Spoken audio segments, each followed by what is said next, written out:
You're listening to Sweet Talk, all things maple.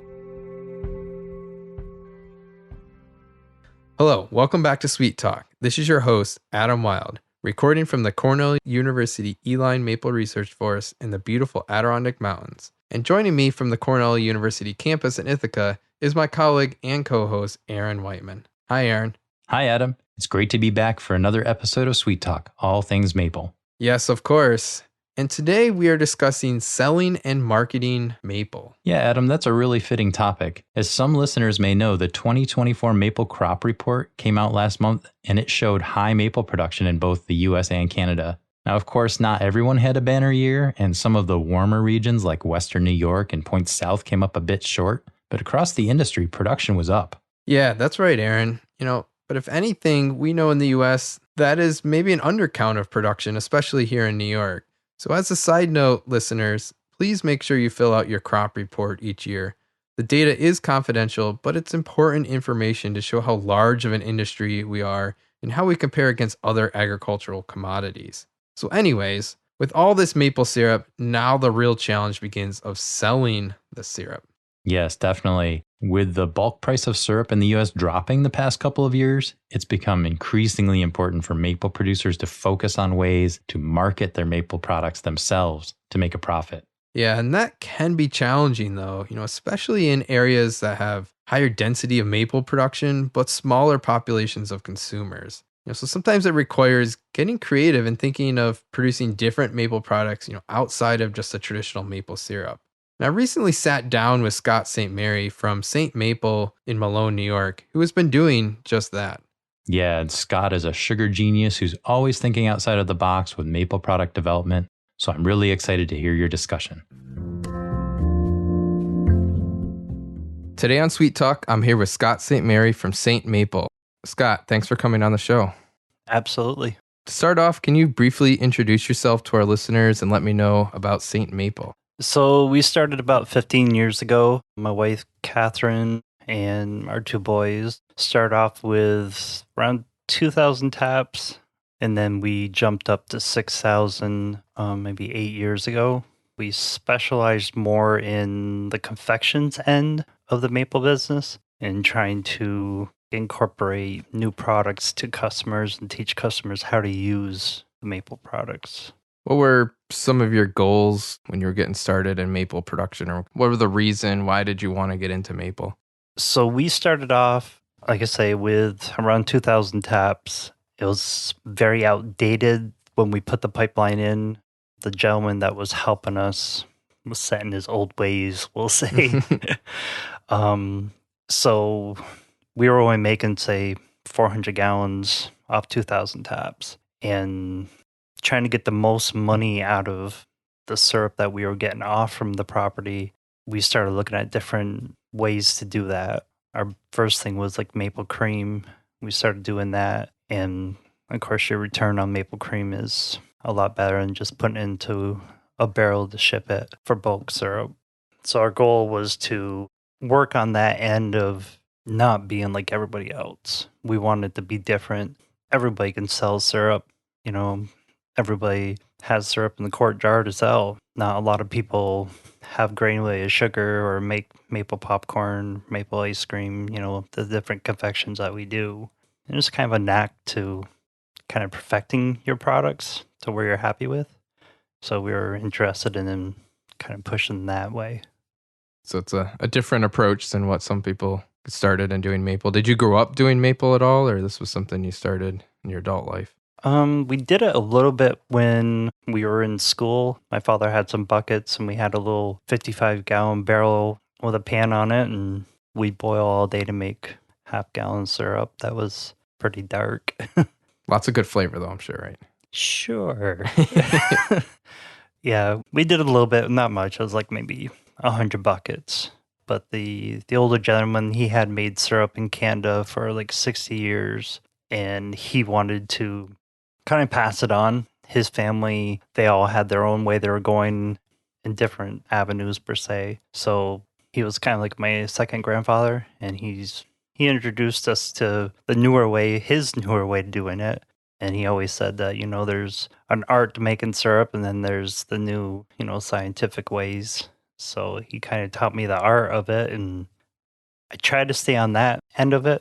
As a lot of people know, I don't I don't do things the normal way, I guess. which is fine as long as they're food safe ways. But you say you don't do things the normal way. What would be an example? So I never check the boiling point of water for the day. I don't check my sugar inverts when I make confections. I know it drives certain people crazy. We do classes for FFA groups, and we've done them for the New York State Maple Association for the Winter Classic.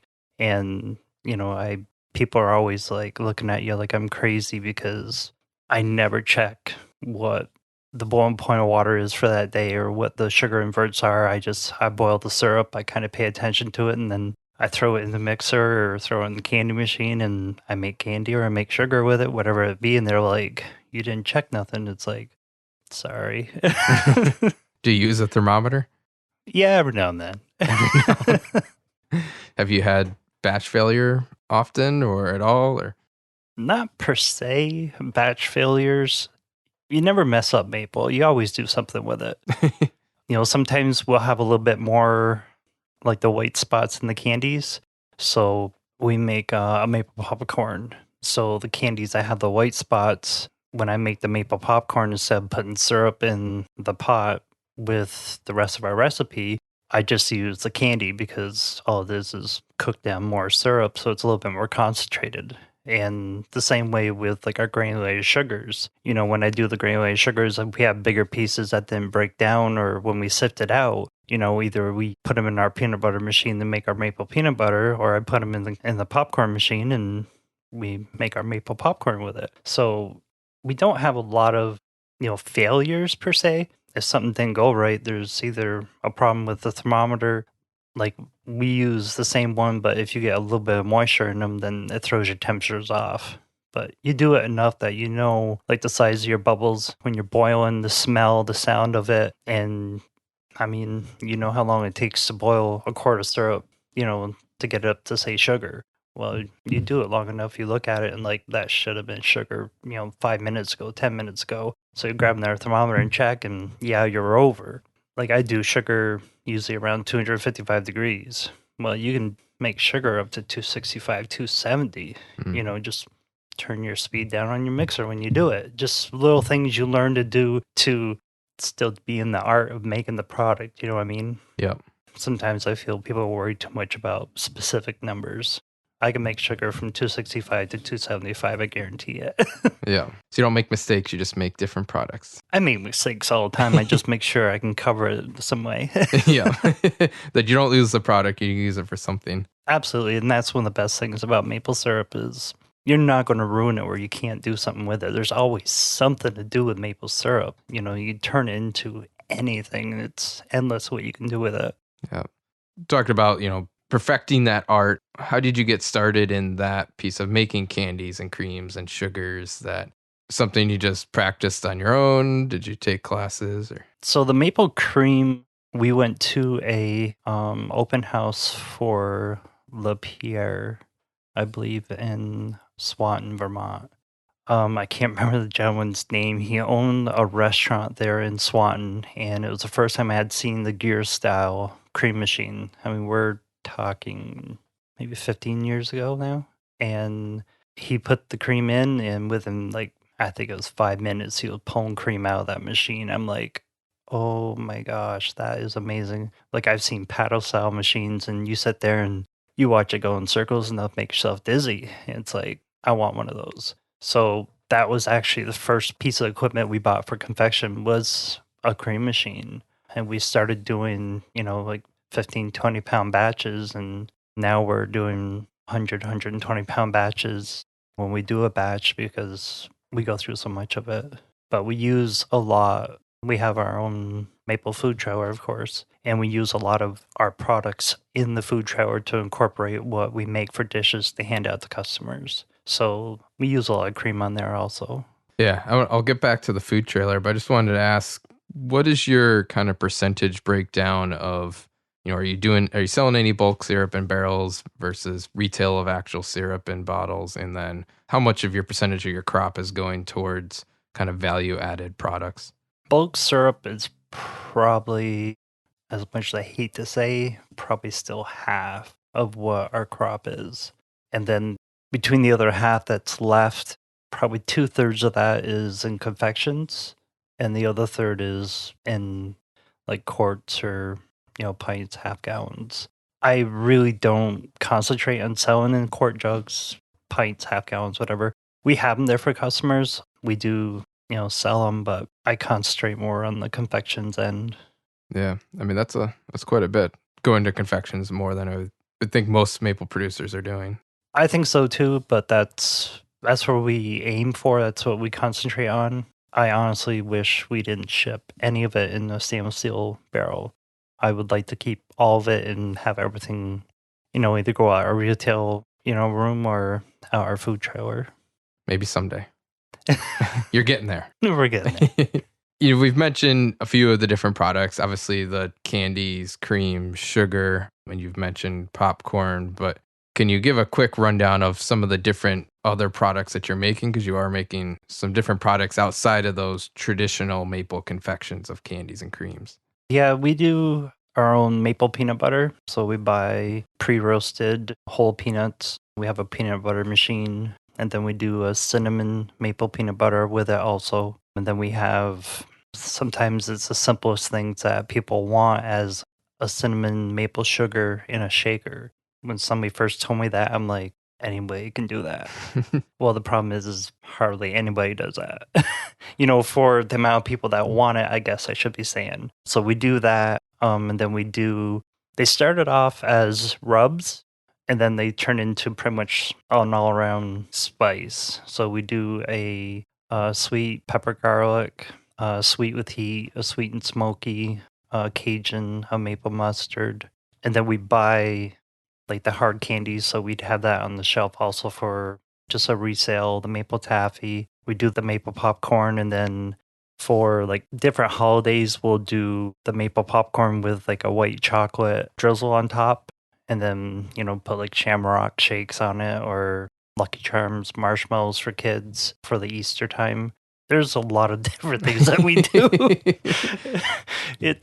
We try to hit it, so trying to find what everybody wants, what everybody likes. We run specials on the food trail, and everybody's like, oh, that's great. Well, to me, a special is just putting something out there to see how well people like it, to see if it's going to go back on the menu. We do a maple candied bacon, and we make a mini donut sundae with that. Sounds really good.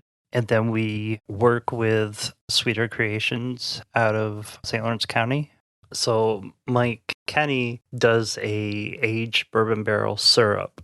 So we do an apple pie mini donut sundae, and then you put that aged bourbon syrup as a drizzle over top of that. Yeah, it's hard to take. Wow. It's 8 a.m, but these are all sounding really good. Yeah, the bacon, started off, a lot of things with me start off as a joke. The mini donut sundae started off as a joke 10 years ago with one of my buddies. We were at a fair doing them. He walked out of the building. It wasn't even on the menu. He walked out of the building with it, and within 5 minutes, we had like 3 people. What did we just see? What is that? And it just kind of grew from there. So kind of hoping that will go to our products that we make in the sugar house also, like the spices, the rubs. A lot of that is educating the customers how to use those too. We had a customer last week, came back up, and he bought 2 more tubs of the sweet and smoky rub. And he's like, well, we put them on the ribs. They're amazing. I'm like, well, if you want to put it up in level, do a pork shoulder butt. And I got a pound of maple cream here. Instead of using mustard as the binder on the rub, you use the maple cream as a binder, and then you put the seasoning on top of it. And I said, when you cook that in the smoker, you have all that flavor and all that sweetness going in the meat. I mean, diabetes maybe, but it turns out pretty good. It sounds delicious. It sounds great. And I will say that I've had one of your maple mini donut sundaes, and They're maybe not the healthiest for you, but they are very delicious. So you have a donut machine, right? That's making mini donuts, little maple donuts with maple ice cream and maple cream on top of that, or the apple pie filling with maple syrup. And Yeah, it's a 1,200 mini donuts an hour the machine will do. And then we have our own soft serve machine in there. So we put the donuts and then the soft serve ice cream and then more donuts run inside. And then you can we use like a real strawberry topping. We have raspberry, apple pie, and then we make our own maple cheesecake topping. So that can go on top of the donuts or on top of the sundae also with the strawberry raspberry. So you get like a strawberry cheesecake. I mean, options are endless. It just depends on what your sweet tooth is. Yeah, so many options. I've also had the maple peanut butter. The cinnamon maple peanut butter is like my favorite peanut butter ever. I eat that by the spoonfuls. That's another product where we try to educate the customers. They're like, well, it's peanut butter. What you need to educate them for? And we try to explain that you can make like a peanut butter chicken dish with our maple peanut butter or do no-bake cookies with the peanut butter. And they're like, oh, yeah, it's something you just don't think about. But the option's there to help move more of the product. And that's the ultimate goal is educate to build and move more product. Yeah, and I think it's a better peanut butter that's sweetened with maple instead of any other type of sugars. And it's sweet, but it's not over the top sweet like some peanut butters can be. So it's good. Yeah, it's no preservatives. There's only 3 ingredients in there. So, it's probably one of the healthier peanut butters on the market right now. It makes me feel better when I'm eating it by the spoonful. So. Is there a favorite product that you like to make? The maple cream's probably it's my most comfortable product. Like, I almost feel like I can't mess that up. Like, we've made it for, so long, and it doesn't matter if we'll do, a 10-pound batch or if we do 120, 130-pound batch. You watch it and you know when to pull it. And we put it in squeezable dispense bottles, and that's how we use it on the trailer. It'd be nice to be able to market it in a squeeze bottle if we could educate people to use it more as a topping, not just to put on toast. Put on ice cream, put on bagels, whatever it may be. But I think it's more user-friendly if you use it in a squeeze bottle. Yeah, definitely. Have you gotten into any of the flavored maple creams, or those you've kept more traditional? We tried doing the flavored maple creams, and I don't know, maybe I didn't market them good enough. We'll do them on request.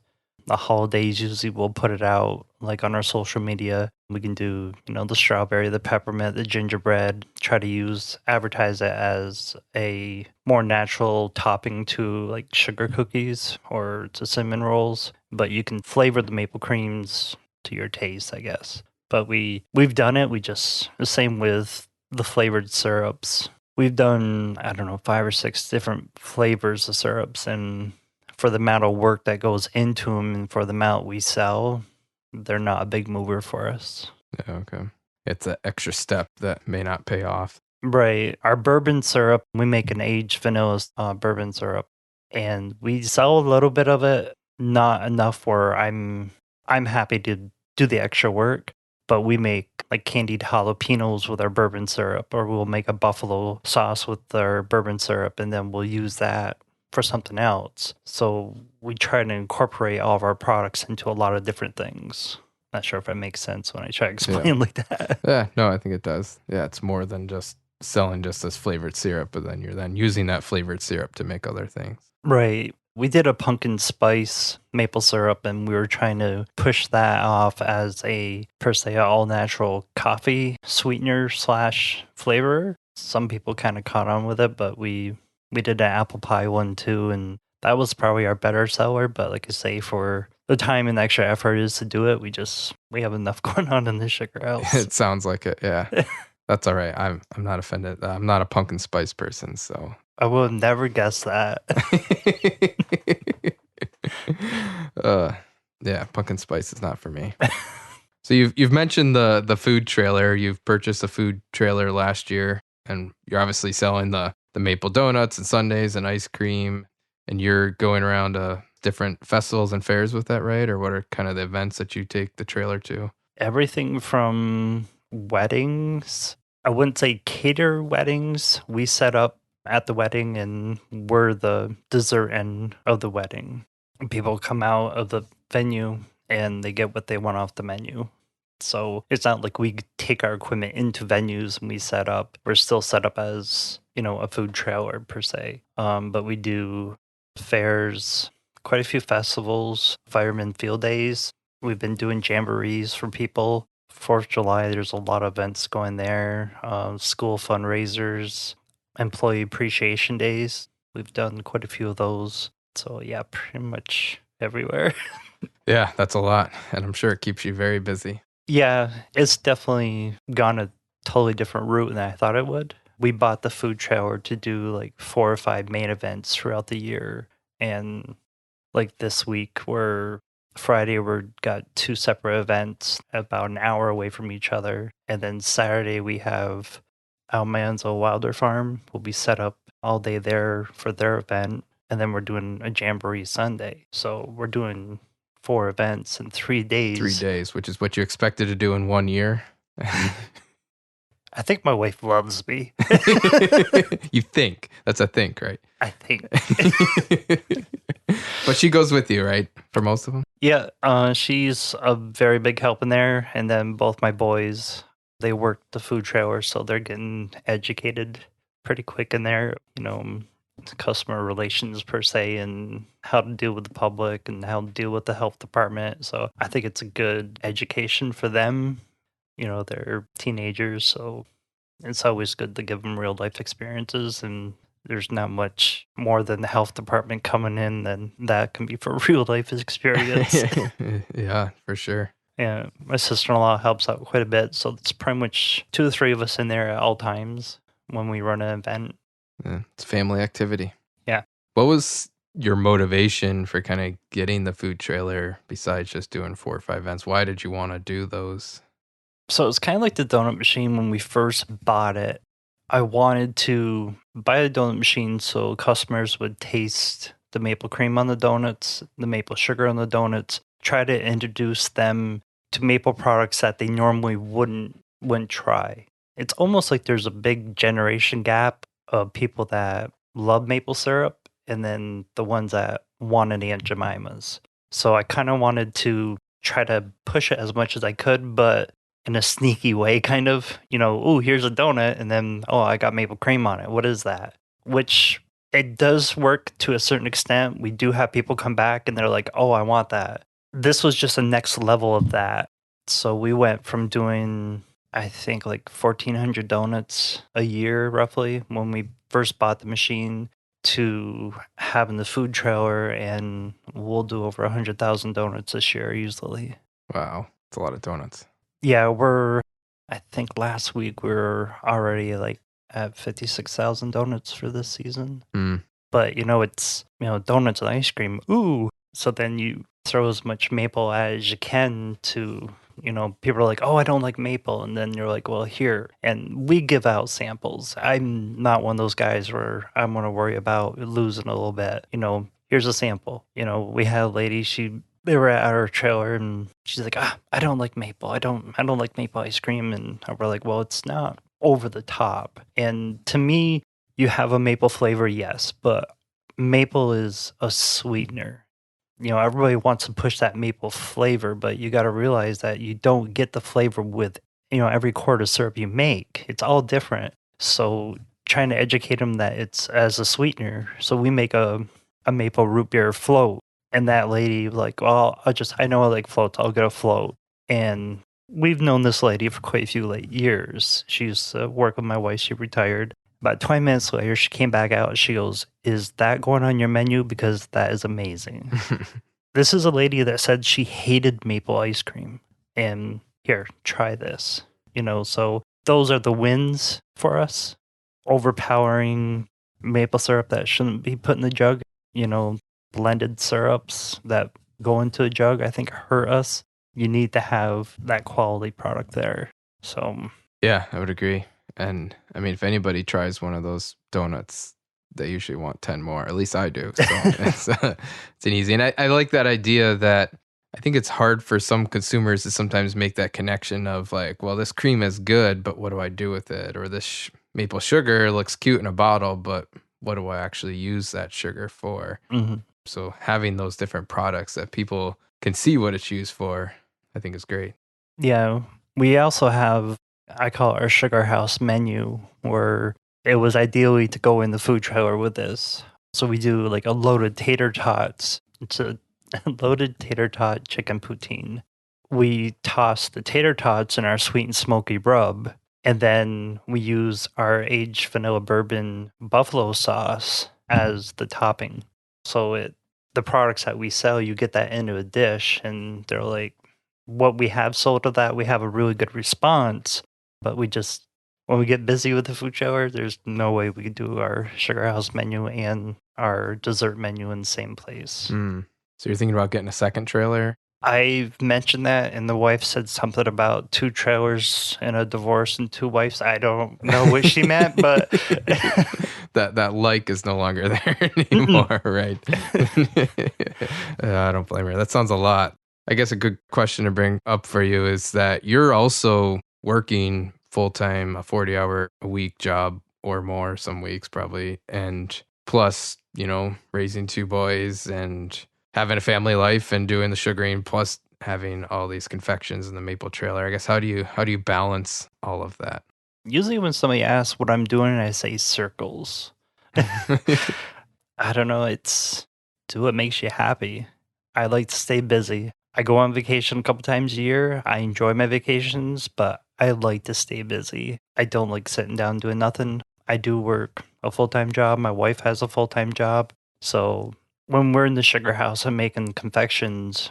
I'm not making just cream. I usually have cream going, but while that's heating up, I'm doing batches of grain weighted sugar because we only do like half-gallon batches at a time in our mixer. It's just that's my happy spot where, to do a batch. But while I'm doing that, I'm heating up other pots to do maple candy. So do the most you can with the time you have. Just try to be happy with it, I guess. Yeah, and it's a family endeavor, I guess, so everybody pitches in. Yeah, I want my boys to learn how to do the business. There's I think a lot to learn from running a business like this and then having the food trailer on with it. If they decide to stay with it, after school to help out, or if they want to go on their own, that's great. But it's definitely a good education for them, I feel. A lot of responsibility. Oh, for sure. And speaking of the business end, I'm not a big fan of that term of value added. Just because we sell it for a higher price doesn't mean that it's actually bringing in more money, because there's a lot more time and labor put into heating that up and cooling it down and putting your machine to make cream and everything like that. Do you keep track of kind of records and track your time and input costs? Like, do you feel that you are making more value on those different products? I don't keep track of that end. I love how you always have a spreadsheet for everything. I probably wouldn't know how to read a spreadsheet. It's probably a good thing. I enjoy what I do, but to make the most out of it, your outcome definitely outweighs the time that you're putting into it. We always do more than one product at a time, so if you break it down to where I'm only going to make sugar and, it takes you 45 minutes to make, say, half a pound of sugar or 2 pounds of sugar, where I don't think it'd be, how can I say that? No, well, not cost effective, right? If you're spending all day just making sugar, but you're making multiple products, so you've done it long enough that you're efficient. I have a lot of alarms going off at the same time in the sugar house. Yeah, if you have 4 pots going and you start them 20 minutes apart, they'll all get to the same temperature at the same time, though. That's some kind of law of physics or something like that, right? Yeah. Do you set alarms on your phone? I used to, not anymore. Our donut machine, our dough has to be mixed a certain way, and it's supposed to be, a minute on this level and a minute on this level, and then it's supposed to be 7 minutes of rest to let the yeast start to rise and it, set in, and it drove me crazy. I just, this alarm would be going off, and we're trying to do something else, trying to top the ice cream machine off, and about 2 months ago, I stopped timing it, and I just kind of did it by heart, and my donuts guess what? They turned out perfect. It goes back to that art Yeah, actually, and experience. yeah, in experience, we were setting the alarm on my phone every time, and no, the phone's usually on silent when I'm doing stuff. Probably for the better. How important do you think it is to kind of get away from the sugar house, not expect people just to come to you to buy products, but to kind of get out there in front of the audience? If you want to get to the customers that aren't going to come to you, then that's a big, big thing. Our food trailers wrap more to our business than to the food trailer. So it's wrapped with, St. Maple logo. Our menu for the food trailers per se is not on the food trailer. We set that up separate. So it's more of an advertisement when you're running down the road or you're set up somewhere. We're advertising the entire business. Sometimes I think it hurts us when we're set up at an event, but then once you start having your product go out and people are finding out what you're about, it's not an issue. So we participate in Maple Weekend, of course, and the food trailer is probably half of our sales for Maple Weekend, and that's including all of our confections that we have for sale, in the store of the Sugar House. So it's about 50-50.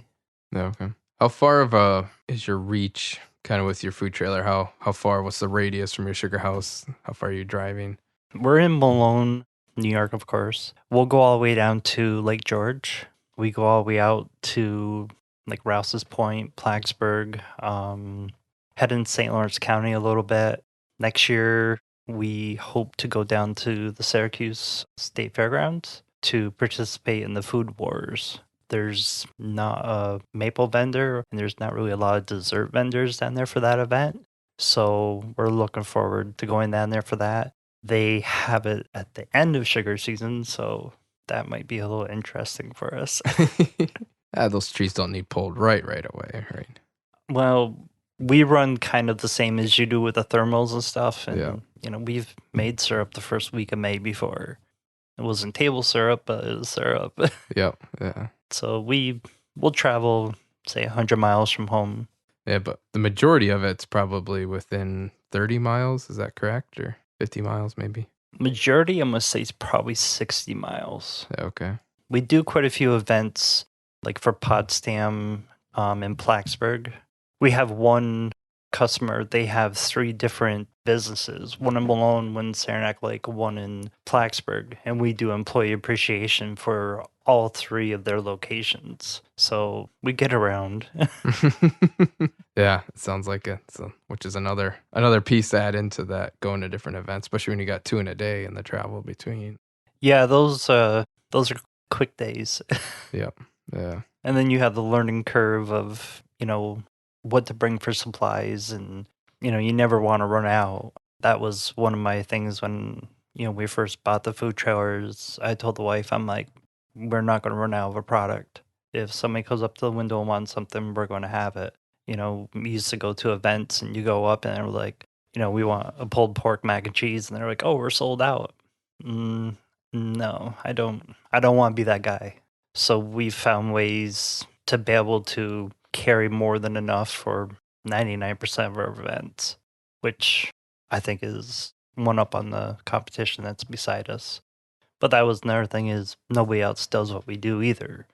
We're our own unique, so we tag along with a lot of other food trailers that they do, per se, the main meal, and we carry the dessert. So we get invites to a lot of events and a lot of weddings because we don't do the traditional food trailer market. Yeah, there's your kind of traditional ice cream truck sort of out there, but there's not a lot of people doing dessert sweet type food trailers. And I know I'm helping plan a festival for the summer, and we've kind of realized that a little bit. Unfortunately, you're booked up that weekend because we waited too long. But it's it is unique in that most people are serving sandwiches or barbecue or whatever, more savory foods, the main meal, but not the desserts. Yeah, it's definitely educating us with it too. Like you say, we were already booked up, and it's very surprising to us how many people will call us for an event this year, and we're like, sorry, we're already booked. And we're like, okay, well, we want to book you for next year then. We want you here next year. And it's, to me, it's humbling that they think that much of us, that they want us for the next year, because we're still in kind of the learning mode with it. It puts a little bit of weight on our shoulders to make sure everything's carried through. Yeah, that is, because you don't want to cancel on some people, but No, that's definitely not. yeah. Do you find that having these kind of novel products like a maple donut, maple sundae draws in crowds without needing to really market? You see somebody carrying that around a festival, eating it. Does that help bring in a lot of other people because people want those more novel products? Absolutely. Appearance is probably 80% of it, and then 20% is just having it taste amazing. If we have a product that doesn't move, it does not stay on the menu or it doesn't go back up. But you make a product that people want to buy and that tastes good with your maple products on it, it helps move both of our businesses. So I don't know, I want to say it helps. Like when we do our combination with Sweeter Creations, it's given people the taste of their bourbon syrup that might have not even thought about them carrying it. So it's not just about, our business too. It's trying to help support other, sugar businesses. What are some of the steps that you take to ensure that you're providing kind of that food safety quality aspects? So we have our spices rubs have been through the Venture Center. So they're all certified recipes. The peanut butter's been through there. So on that end, Cornell's been awesome to deal with. We sent them back. They got back to us, reasonably good time frame. So we're happy with that. We haven't really used the Venture Center for anything else. Unfortunately, it's not too close to home. And your food trailer is inspected by the county health, as you said before, right? Yeah, unfortunately, the food trailer is covered by the Department of Health, and then the sugar house is covered by Department of Agri Markets. So even though we're covered on one side, we're not covered on the other side by the same people. And if you're inspected by the health department, Agri Markets won't inspect the food trailer, and vice versa. And because I have to have a commissary for my food trailer, we're inspected for, I believe, 9 counties in New York State. So we deal a lot with the health department. Yeah, that's a lot of different counties. Yeah. When I tell people that we get inspected probably 7, 8 times a year with our food trailer, and they're like, oh my God, is there something wrong? It's like, no, it's how much we travel. And if we're at like any county fair, the health department's there, so we get inspected there. It's just automatic. They're doing their job, make sure we're doing our job. Yeah. It's just part of the routine, and I think it's good. I mean, keeps everybody honest. Yeah. I mean, you are dealing a food product to customers. There's only one way to do it, and it's the right way, not the wrong way. Yeah. A lot of it's common sense. Yeah, absolutely. So what are a couple of the biggest lessons that you've kind of learned through creating all these different kind of maple products, developing new things, marketing new things? What are some big lessons that you've learned coming out of it? Probably my biggest lesson would be customers want to see the product. So our first year, I hate to keep going back to the food trailer, but that's kind of the biggest way we move a lot of our products. We have a website, and that's been good to refer people to when they're set up at an event and they want to order to have it shipped, or they want to order stuff for holidays and have it shipped. That's been good for that end. But we had a menu board, like on a sandwich board that sat on the ground. It was 3 feet high, probably 30 inches wide, had pictures, description of our whole product line and our menu for the food trailer. And all last summer, we're going through, we weren't selling what I thought we would be for our product line. So our local fair, we were selling a third of the maple candy that we normally sold. And that was like one of our bigger sellers for our product line. I'm like, why are we not moving? Nothing's changed. The product never changed. Packaging never changed. Why are we not selling what we were before? Like, I couldn't wrap my head around it. So we went to an event that it was a really big event. Like, people were walking by. They were so close to each other. They couldn't see our menu board sitting on the ground. There's that many people. So I took our whole product line and we had shelves outside our serving windows, and I put our product line on the shelves. We sold out of the popcorn and the candy like the next day because people could see the product right there in front of them. I'm like, why didn't I think of that? But it's same product. It's a picture of the product on the menu board sitting on the ground. Like I say, it's like 3 feet high, 30 inches wide. They could see the picture of the product, but putting it there in front of them, we sold like 4 times more. And that was probably like my biggest lesson. Like, that hurt. Yeah. But I mean, I'm glad we figured it out, but it's just not something I would think about. Yeah, that is kind of interesting. And as you said, because your trailer has more graphics for Saint Maple, it's got syrup on it, right? Yeah. And doesn't have maple donut sundaes or candies and creams on it. Right. It's geared towards our business, which I don't know if it's right or wrong. I'm trying to push for our maple business, but on a business outlook of it, it probably would be better off wrapped with, our donut sundaes, our floats, our shakes, our popcorn, our loaded donuts.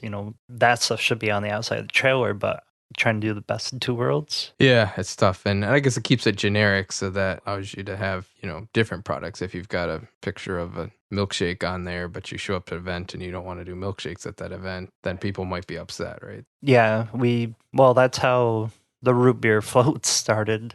We ran out of milkshakes. We were at an event that it was just a private event, and we brought 2 gallons of whole milk with us to do the milkshakes. And we went through it by like 2:00. And we're like, oh my gosh. Everybody kept coming up, and it was warm that day. I said, we can want a root beer float. And they're like, yeah. And we started putting the root beer floats out the window, and they're like selling like stupid. I'm like, You just happen to have some root beer on the trailer. So we have a commercial fridge in the food trailer, and we sell drinks out of it too. We could probably hold like 80 gallons of ice cream mix in there if we wanted to. It's a big fridge. Yeah, okay. It's, again, a business thing. We were going to events, and like nobody had cold drinks or using coolers to sell, some of the drinks, and we can do better than that. So we bought the slides that go into the fridge, and we loaded them up with pretty much our favorite drinks.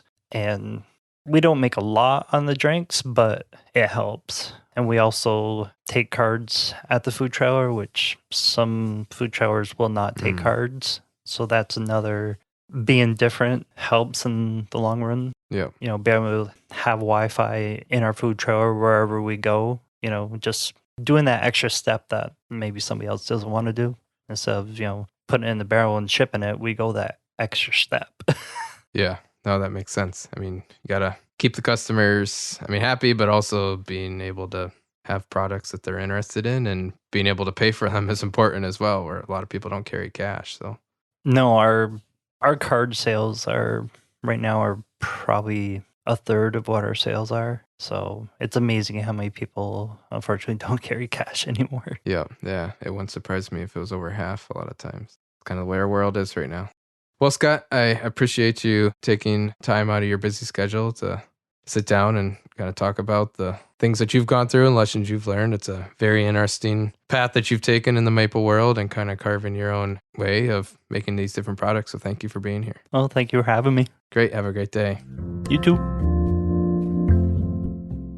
Well, Aaron, I always enjoy chatting with Scott and hearing what he is up to with his maple operation. What were some of the kind of intriguing things you took away from the discussion, besides craving one of his maple donut, maple ice cream sundaes? Yeah, I'm still thinking about that one, Adam. That's a lot of sugar for me, but it does sound good. So I think I need to visit his food trailer and try one for myself. And I haven't been to Scott's food trailer, but I've been to a lot of other food trailers, and you just see so many different ideas out there. And it just reminds you what a versatile ingredient maple is. And not just maple syrup, you can use it in all different forms to make a wide variety of products. So maple sap, maple syrup, maple sugar, maple cream. They can be used as flavor additives, fermentation substrates for alcoholic beverages, just a sweetener. So there's so much to do. There's so much space to be creative there. But the challenge becomes, as we talked about in this episode, is educating consumers, showing them what role maple serves in the ingredient in the product and why they should be interested in trying it for themselves. Yeah, I would agree with you. Consumers, they kind of actually think I want to try unique products. I think if you're thinking outside the box and, especially in a food trailer, if they're at some kind of festival or something like that, they don't want maybe their standard food that they have all the time. And so something that's unique, like a maple donut, maple ice cream sundae, piques people interest and gets them to try something different. And then if you can educate them on, well, that maple is just a sweetener that it can be used for so many other type of products beyond, the traditional. And so it's nice to see that Scott's doing that, and nice that, he's making some of those standard confections of the sugar and cream, but using those for so much more that's not the stopping point. That's just another ingredient that he's using to make all these other different type of products. Yeah, that's true. And I think one thing that comes through in what Scott said is that really the first step in the process is to find something consumers want. You really need to find something that's going to capture their interest and then test that idea out to see if it works, to see if people like it. And then you can move on to the next phase of, okay, here's a good idea. Here's a winning idea. Now, can I make it and be efficient at it and come in with a profit at the end?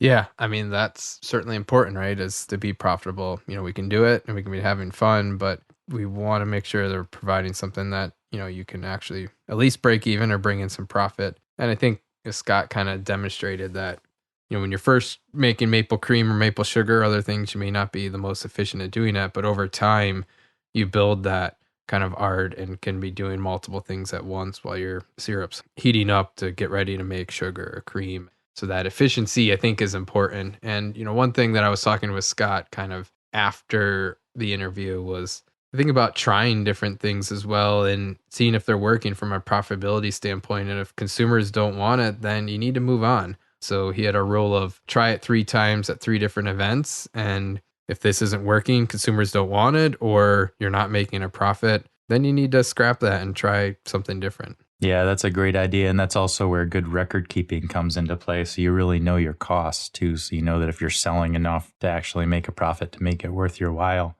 One of the other things I found interesting about your discussion with Scott is he had some ideas that I hadn't heard before articulated that way. For example, making confections to use in other confections within your own business. I think it's something that a lot of people do, but maybe they don't think about innovating quite that way. Like making a new infused syrup that you can use in your value-added products that you sell in your food trailer. That's really interesting thinking, and it opens up a lot of different possibilities for new products and how they might be useful. Yeah, definitely. I think Scott comes from the industry from a different perspective where in the maple industry, I think we're so focused on the woods and the boiling, which are all really, really important steps. But I think Scott really enjoys being in the kitchen and being creative and coming up with new products.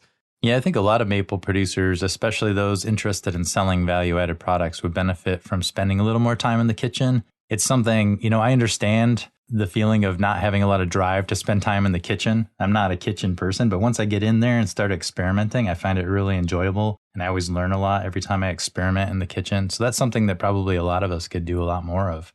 Yeah, you always come up with some tasty creations, right? So, or flops that you just turn into something else, right? So it's always great to have. You never know until you try sometimes. Exactly.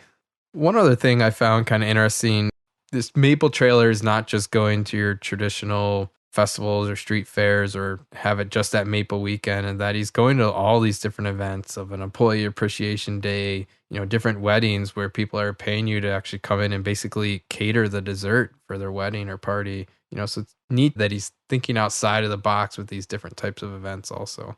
Yeah, and I think that it's great that he's bringing maple to a lot of different audiences. And, I think that really highlights some of the bigger points that we can take away from Scott's interview. And that's that marketing is more than just advertising. You sometimes hear about the 4 Ps of marketing, which are product, price, place, and promotion. And it really starts with having a winning product.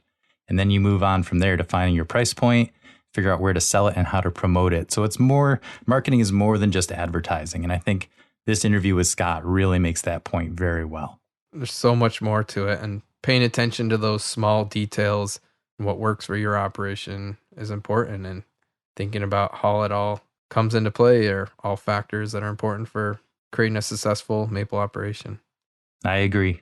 These are all great thoughts and an important topic to discuss. We plan to hit on more marketing topics in the near future, so stay tuned for future episodes of Sweet Talk, all things maple.